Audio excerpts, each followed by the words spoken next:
1、横浜校水曜日12時10分のクラス、担当は京子先生です。衣装の青いスカートが会場をタヒチ色に染めてくれると思います。普段のレッスンではいつも真剣でコツコツと力がついてくるタイプのクラスです。そんなみんなに今回の構成ではソロパートに挑戦していただくことにしました。自分の力を信じて楽しんで踊ってください。横浜校水曜日12時10分のクラスでプロトゥーの手フラ、どうぞ。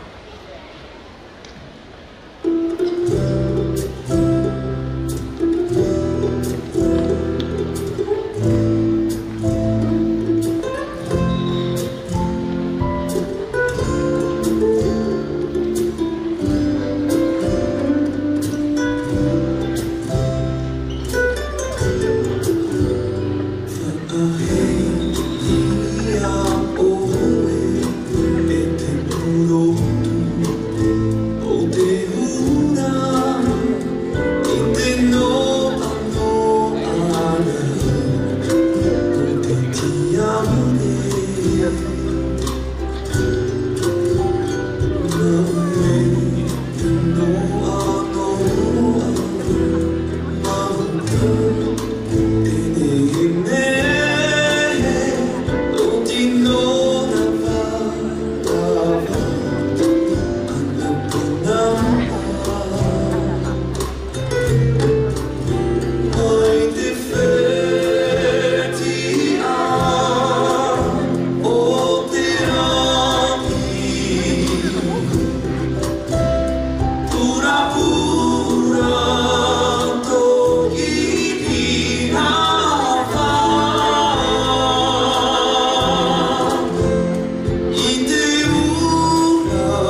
水曜日12時10分のクラスの皆さんでした。